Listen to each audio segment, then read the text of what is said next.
Hello friends, knowledge versatile welcomes you. কোন sentence making এর ক্ষেত্রে আমাদের যে বেসিক প্যাটার্নটা ফলো করতে হয় সেটা হচ্ছে সাবজেক্ট, ভার্ব, অবজেক্ট। তো আজকে আমরা সাবজেক্ট নিয়ে কথা বলবো। তো প্রথমে যে সাবজেক্ট রয়েছে এর অর্থ কিন্তু সাবজেক্ট অর্থাৎ তোমরা যে বিষয় এই জিনিসটা জানো এটা তেমন কিছু নয়। এখানে সাবজেক্ট কথার অর্থ হচ্ছে কর্তা। তো সাবজেক্ট, ভার্ব, ভার্ব মানে ক্রিয়া, এই ক্রিয়ার কাজকে যে সম্পূর্ণ করবে সেই হচ্ছে কর্তা।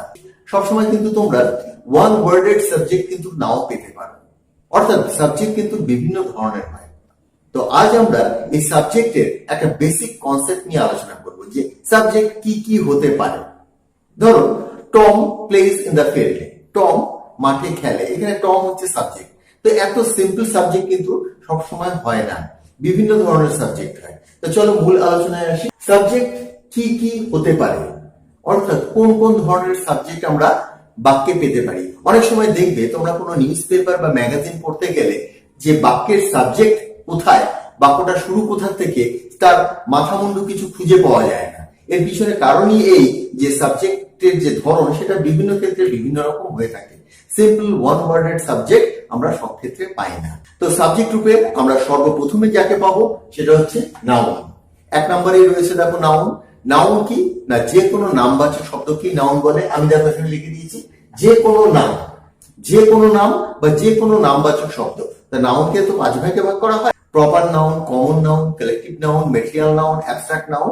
এই 5 ভাগে নাউনকে ভাগ করা হয়। যে নাউনই হোক না কেন, যে কোনো কিছুরই নাম হোক না কেন, সেটাকে তুমি বাক্যের সাবজেক্ট, বাক্যের কর্তা রূপে তুমি কিন্তু ব্যবহার করতে পারো।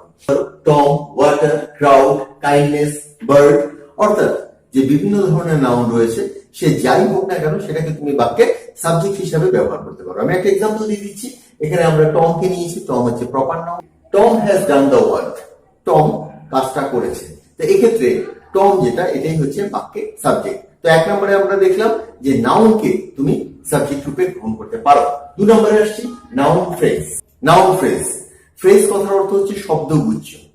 একাধিক শব্দ যখন সংঘবদ্ধ হয়ে একটা নির্দিষ্ট অর্থ দেয় তখন তাকে ফ্রেজ বলে। আরো একবার বলছি, একাধিক শব্দ, একের বেশি শব্দ, তারা একটা নির্দিষ্ট অর্থ দিচ্ছে, তো তখনই সেটা কিন্তু ফ্রেজ হয়ে যাবে। আর এই ফ্রেজে যেটা মনে রাখবে, কোনো সাবজেক্ট থাকে না, অর্থাৎ কোনো কর্তা থাকে না, এবং ফ্রেজে কোনো ফাইনাইট ভার্ব থাকে না, অর্থাৎ কোনো সমাপিকা ক্রিয়া থাকে না। তো এটাই হচ্ছে ফ্রেজ। আর যখন এই ফ্রেজটা একটা নাউনের মতন কাজ করবে তো তখন সেটাকে বলে নাউন ফ্রেজ। যেমন ধরো দ্য ফ্যাট ম্যান, প্রথমে রয়েছে এক্সাম্পল দ্য ফ্যাট ম্যান। এখানটা দেখো 3টে শব্দ রয়েছে। একটা হচ্ছে দা, এটা তোমার আর্টিকেল ডিটারমিনার, তারপর রয়েছে ফ্যাট, তারপর রয়েছে ম্যান। ফ্যাট হচ্ছে অ্যাডজেক্টিভ, ম্যান হচ্ছে তোমার কমন নাউন। দা ফ্যাট ম্যান, এই 3টে ওয়ার্ড মিলে একটা ক্লিয়ার কনসেপ্ট দিচ্ছে মোটা মানুষটি, দা ফ্যাট ম্যান। তো এটা হচ্ছে একটা নাউন ফ্রেজ। দেখো দ্য ক্রাউডেড প্লেস, জনবহুল স্থান। এ কালারফুল ফ্লাওয়ার, একটা রঙিন ফুল। তো বেশ কিছু শব্দ মিলে যখন নাউনের মতন বাক্যে ব্যবহার হচ্ছে তো তখন সেই বেশ কিছু শব্দকে একসাথে আমরা বলবো noun phrase. A tall boy is playing with him, একটা লম্বা বালক তার সাথে খেলছে। একটা লম্বা বালক, এটা পুরোটাই কিন্তু তোমার সাবজেক্ট। এ টল বয়, এই 3টে ওয়ার্ড মিলে একটা কনসেপ্ট দিচ্ছে, একটা ধারণা দিচ্ছে, অতএব এটা একটা ফ্রেজ এবং এটা নাউন ফ্রেজ, কারণ এটা নাউনের ভূমিকা পালন করছে। তো তোমরা দেখলে প্রথমে নাউন বাক্যের সাবজেক্ট হতে পারে, নাউন ফ্রেজও বাক্যের সাবজেক্ট হতে পারে। এবার 3 নম্বরে আসছি প্রোনাউন। তো নাউন, নাউন ফ্রেজের পর যেটা আসছি সেটা হচ্ছে প্রোনাউন।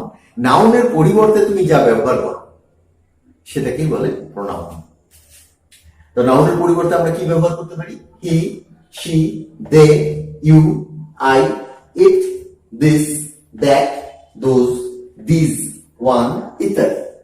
তো এইগুলোকে আমরা নাউনের পরিবর্তে ব্যবহার করি। কোনো ব্যক্তির পরিবর্তে হতে পারে, কোনো বস্তুর পরিবর্তে হতে পারে, যাই হোক না কোনো নাউনের পরিবর্তে তুমি যখনই কিছু বসাবে, যখনই কোনো ওয়ার্ড ব্যবহার করবে নাউনের পরিবর্তে, তখনই সেটা হয়ে যাবে প্রোনাউন। এবং এই প্রোনাউনও কিন্তু তোমার বাক্যের সাবজেক্ট হিসাবে সবসময় ব্যবহার। দে হেল্পড মি ইয়েস্টারডে, তারা গতকাল আমাকে সাহায্য করেছিল। এখানে দে, এটা কিন্তু প্রোনাউন। কিছু ব্যক্তির পরিবর্তে আমরা সেই ব্যক্তিগুলোর নাম না দিয়ে আমরা দে, তারা আমাকে সাহায্য করেছিল, এই কথাটা বললাম। তো এক্ষেত্রে তোমরা যেটা মনে রাখবে, রিফ্লেক্সিভ প্রোনাউন অর্থাৎ যার সাথে সেলফ জুড়ে রয়েছে, যেমন ধরো হিমসেলফ, হারসেলফ, দেমসেলভস, প্লুরাল হলে ভিইএস হয়ে যায় themselves। এছাড়া রেসিপ্রোকাল প্রোনাউন অর্থাৎ ওয়ান অ্যানাদার, ইচ আদার, এইগুলোকে কিন্তু তোমরা সাবজেক্ট হিসেবে ব্যবহার করবে না। যখন আমি বললাম যে প্রোনাউনকে তোমরা সাবজেক্ট হিসেবে ব্যবহার করবে, তো প্রোনাউনের মধ্যে তো রেসিপ্রোকাল প্রোনাউন, রিফ্লেক্সিভ প্রোনাউন এগুলোও থাকে, তো এগুলোকে শুধু শুধু সাবজেক্ট হিসেবে ব্যবহার করবে না, এগুলো অন্য কোনো ওয়ার্ডের সাথে জুড়ে সাবজেক্ট হিসেবে ব্যবহার। তো আমরা 3 নম্বরে পেলাম প্রোনাউন। 4 নম্বরে আসছি ভার্বাল নাউন। এই ভার্বাল নাউন কনসেপ্ট নিয়ে তোমাদের অনেকের অসুবিধা হয়েছে। ভার্বাল নাউনের মূল জায়গা যেটা, সেটা হচ্ছে একটা দি, একটা of, verb plus ING, playing, running, reading, sleeping ইত্যাদি যাই হোক না কেন, ভার্ব প্লাস আইএনজির আগে দি পরে অফ, এটা থাকলেই বুঝে যাবে সেটা ভার্বাল নাউন। এই ভার্বাল নাউন, নাউন তো বুঝতে পারছো, তো নাউন যখনই আছে তো এটা তোমার সাবজেক্ট হিসেবে ব্যবহার করতে পারবে ভার্বাল নাউন। ভার্বাল নাউন এর কনসেপ্টটা কিরকম, দি বসাবে প্রথমে, তারপর ভার্ব প্লাস আইএনজি, তারপর অফ, এবং এটা কাজ করবে একটা নাউনের মতো। আর এখানে ভার্ব প্লাস আইএনজি যেটা রয়েছে এটা কিন্তু জেরান্ড, অর্থাৎ জেরান্ডের আগে দি পরে অফ, এটা যখনই থাকবে তখনই বুঝে যাবে যে এটাকে বলে ভার্বাল নাউন। তো কনসেপ্টটা ক্লিয়ার রাখবে, ভার্বাল নাউন হচ্ছে জেরান্ডের আগে দি পরে অফ। এখানে ধরো বলছি, the reading of history irritates me, ইতিহাস পড়াটা আমাকে বিরক্ত করে। The watching of TV helps me, TV দেখা আমাকে সাহায্য করে। এবার ভার্বাল নাউনের একটা এক্সাম্পল দেখো, the reading of history is not always boring. The reading of history এটাই এখানে সাবজেক্ট, এবং এখানে এটা verbal noun. The reading of history is not always boring, ইতিহাস পড়াটা সবসময় বোরিং নয়, সবসময় একঘেয়ে নয়, ইতিহাস পড়াটা সবসময় যে একঘেয়ে এমন নয়। এরপরে আসছি আমরা 5 নম্বরে জেরান্ড। এর আগে তোমরা দেখলে ভার্বাল নাউন, ভার্বাল নাউনের মধ্যে একটা জেরান্ড থাকে, অর্থাৎ ভার্ব প্লাস আইএনজি যখন নাউনের মতন কাজ করে তখন সেটাকে আমরা জেরান্ড বলি। এখানে দেখো লিখে দিয়েছি যে ভার্ব প্লাস আইএনজি এবং এটা নাউনের মতন কাজ করছে। এক্সাম্পল দেখো, এখানে মনে রাখবে এর সাথে বি, অফ ইত্যাদি থাকলে কিন্তু এটা ভার্বাল নাউন হয়ে যাবে। ওয়াকিং কিপস মি ফিট, হাঁটা আমাকে সুস্থ রাখে। ওয়াকিং কিপস মি ফিট, হাঁটা আমাকে সুস্থ রাখে। এখানে ওয়াকিং মানে হাঁটা। ধরো swimming is a good exercise, সাঁতার কাটা একটা ভালো ব্যায়াম। Smoking is injurious to health, ধূমপান স্বাস্থ্যের জন্য ক্ষতিকারক। এই যে স্মোকিং, সুইমিং, ওয়াকিং, এগুলো ভার্ব প্লাস আইএনজি নাউনের মতন কাজ করছে। জেরান্ড এগুলো তুমি বাক্যের সাবজেক্টে অবশ্যই ব্যবহার করতে পারো। তারপর আসছি 6 নম্বরে জেরান্ড ফ্রেজ। জেরান্ড ফ্রেজ অর্থাৎ ভার্ব প্লাস আইএনজির আগে পরে যদি অন্য কোনো শব্দ থাকে এবং সম্পূর্ণটা মিলে একটা নির্দিষ্ট কনসেপ্ট, একটা নির্দিষ্ট ধারণা দেয়, তখন সেটা হয়ে যায় জেরান্ড ফ্রেজ। এর আগে আমরা নাউন ফ্রেজ দেখেছিলাম, ঠিক একই রকম ভাবে ওখানে নাউনের সাথে অন্য শব্দ ছিল, এখানেও কিন্তু ভার্ব প্লাস আইএনজি একটা নাউনের ভূমিকাই পালন, তার সাথে অন্য কোনো শব্দ রয়েছে। জেরান্ড ফ্রেজ যেমন ওয়াকিং অ্যাট নাইট, এবার ওয়াকিং এর সাথে অ্যাট নাইট জুড়ে দিলাম, walking at night. Walking at night এই পুরোটাই কিন্তু সাবজেক্ট। রাতে হাঁটা, রাতে হাঁটা ইজ নট অলওয়েজ সেফ, সবসময় সুরক্ষিত নয়। রাতে হাঁটা সবসময় সুরক্ষিত নয়। ক্লিয়ার?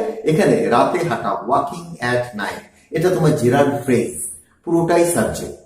এত বড় একটা সাবজেক্ট, এই সমস্যাটা থেকে কিন্তু বেরিয়ে আসতে হবে। টম, জন, হ্যারি, ফ্যান, কাউ, ডগ, এরকম একটা সিঙ্গুলার একটা নাম দিয়ে শুধুমাত্র যে সাবজেক্ট হবে তেমন নয়। Walking at night is not always safe. এবার আসছি নাউন ক্লজে। নাউন ক্লজ, এতক্ষণ ফ্রেজ আলোচনা করেছি, যে শব্দগুচ্ছ, বেশ কিছু শব্দ যখন একটা নির্দিষ্ট কনসেপ্ট, নির্দিষ্ট ধারণা দেয় তখন তাকে আমরা ফ্রেজ বলি। তো এবার আসছি আমরা ক্লজ। ক্লজ হচ্ছে বাক্যাংশ, বাক্যের অংশ। নাউন ক্লজ হচ্ছে নাউনের মতোই কাজ করে, অর্থাৎ বাক্যের সাবজেক্টে, বাক্যের অবজেক্টে, বাক্যের কমপ্লিমেন্ট হিসাবে এটা ব্যবহার হতে পারে, এবং এটা কিন্তু প্রিন্সিপাল ক্লজের উপর নির্ভরশীল, অর্থাৎ প্রধান বাক্যাংশের উপর নির্ভরশীল। তো এই নাউন ক্লজ অর্থাৎ একটা পুরো ক্লজও কিন্তু তোমার সাবজেক্ট হিসাবে থাকতে পারে। আর ক্লজে মনে রাখবে একটা সাবজেক্ট থাকে, ক্লজে নিজেরও একটা সাবজেক্ট থাকে, একটা ফাইনাইট ভার্ব থাকে, এবং এই সাবজেক্ট ফাইনাইট ভার্ব নিয়ে পুরো ক্লজটাই কিন্তু একটা সাবজেক্ট হিসাবে বাক্যে ব্যবহার হয়। তখনই তোমাদের অসুবিধাটা হয়ে যায়। What he said is correct. What he said, সে যা বলেছিল, ইজ কারেক্ট, সঠিক। সে যা বলেছিল সেটা সঠিক। তো এখানে হোয়াট হি সেড এই পুরো অংশটাই কিন্তু সাবজেক্ট, বাক্যের সাবজেক্ট, এবং এটা একটা জিনিসকে নির্দেশ করছে, সেজন্য ইজ তারপর correct. What he said is correct, সে যা বলেছিল সঠিক। তো তোমরা আজকে দেখতে পারলে যে সাবজেক্ট রূপে আমরা কি কি পেতে পারি? Noun, noun phrase, pronoun, verbal noun, gerund, gerund phrase, noun clause. আমরা এটা 7টা আইটেম নিয়ে আলোচনা করলাম। এই 7টা আইটেম সাবজেক্ট রূপে বাক্যে ব্যবহার হতে পারে এবং তোমাদের কিন্তু সেখানে চিনে নিতে হবে যে এটাই সাবজেক্ট এবং সেই অনুযায়ী এর সিনট্যাক্স গঠন করবে, অর্থাৎ এর যে ভার্ব সেই ভার্বটাকে তুমি ইউজ করবে।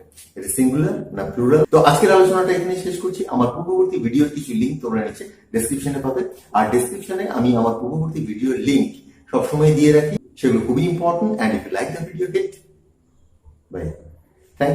Thanks for watching.